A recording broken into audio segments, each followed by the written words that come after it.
भूल के भविष्य को पकड़ पाता है तभी वो लीडर बन पाता है। मुझे याद आता है मिस्टर रिंकू झा का वो किस्सा, मतलब कुछ बातें हैं जो मेरे जीवन के अनुभव से निकली हुई है।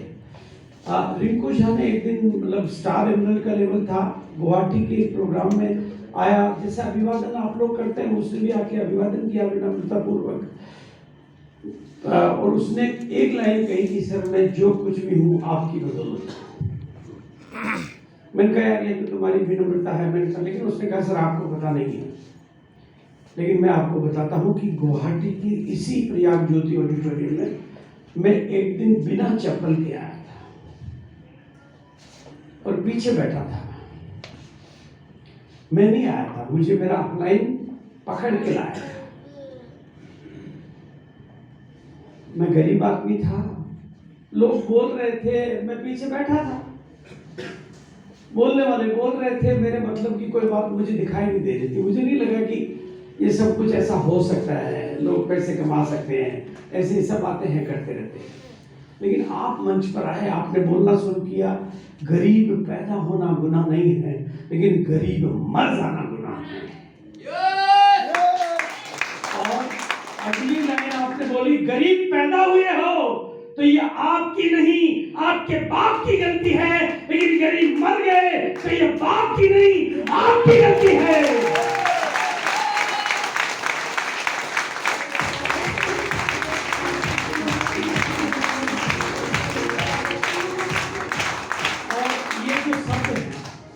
ये जो शब्द है ये मेरे भीतर उतर गए, मेरे कान खड़े हुए, मैं सुनने लगा।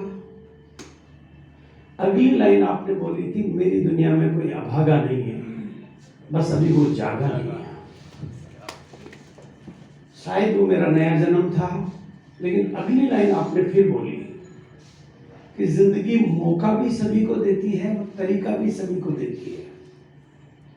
मौका भी देती है और तरीका भी देती है। आज आप इस ऑडिटोरियम में आए हो, कसम खुदा की है, आप हाथ की कुछ रेखाएं लेकर आए हो, लेकिन आज इतनी तालियां यहां बैठकर बजाओ कि आपकी हाथ की रेखा इसी होल में वो खत्म हो जाए जो गरीबी का नाम लेती है, और वो नहीं लेके जाओ जो गरीबी है अमीरी का नाम लेती है।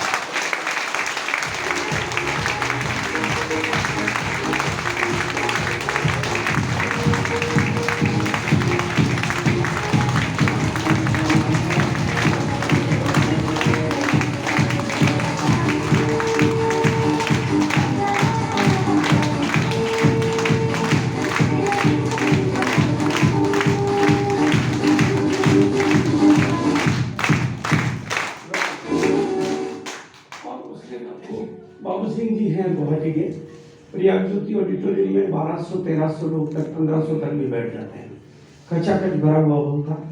उसने कहा कि उस दिन मेरे को समझ में नहीं आया, मैं पिघल गया था, मेरा वजन गायब हो गया था। उन तालियों को बजाते बजाते कब मेरी तालियां शुरू हुई, बसती गई, मैं मिटता गया और नया बनता गया। ऐसा लगा कि मैं मिट चुका हूं और मेरा नया जन्म हो गया है। फिर आपके शब्द जैसे मेरे कानों में पिघल कर जाने लगे, और मैं पीछे से कब आगे आके बैठा यह भी मुझे पता नहीं, लेकिन वो मीटिंग फिर आपकी मेरे लिए नया जन्म था, और वो जन्म ने मेरा जीवन की शुरुआत हुई। शुरू में उस दिन हुआ, गुरु तो मैं आज हुआ हूँ। लेकिन अगर शायद उस मीटिंग में नहीं बैठता तो मैं पिघल भी नहीं पाता। दोस्तों, जिस दिन आपका नया जन्म होता है तभी आपकी नई किस्मत का जन्म होता है। आप पुराना, देखो हम सब लोग ऑर्डिनरी लोग हैं, साधारण दुनिया में पैदा हुए हैं। टाटा बिरला के घर में तो पैदा हुए नहीं, मुकेश अंबानी के घर में हुए नहीं, कलेक्टर मिनिस्टर के घर में हुए नहीं। हम तो साधारण दुनिया में पैदा हुए हैं जहाँ लोग गरीबी की खूब बातें होती है और गरीबी की महिमा भी होती है, और लोग आदमी खुशी से गरीबी का सर्टिफिकेट कहते हैं, 5,000 रुपये ले ले पर गरीबी का सर्टिफिकेट दे दे, और घर पे खुशी से लगाते हैं, मैं गरीब आदमी हूँ। वहाँ गरीबी की महिमा होती है। हम उस दुनिया के लोग हैं, है नहीं जहाँ गरीब होना हर जगह, अरे साहब मैं तो गरीब आदमी, मतलब हर जगह आदमी भीख ही मांग रहा है, अरे सब गरीब आदमी। आदमी गरीबी को ऐसा मानता है जैसे गरीबी की वजह से सरकारें गरीबों की मदद कर सकती है, सरकारें गरीबों को सब्सिडी दे सकती है, सरकारें गरीबी को चूर्ण दे सकती है, लेकिन जिंदगी को सरकारें नहीं, आप खुद बदल सकते हो। आप दुनिया का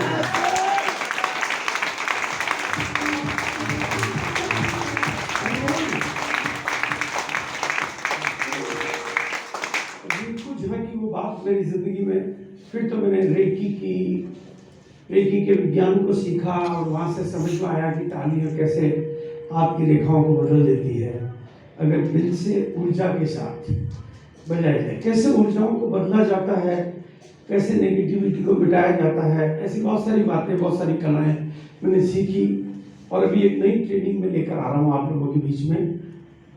अपने महान भाग्य का निर्माण कैसे करें।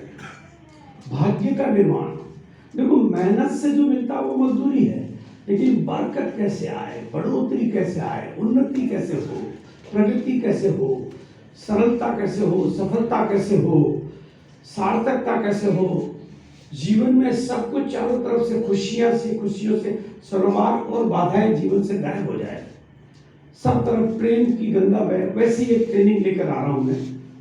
थोड़ा समय लगेगा।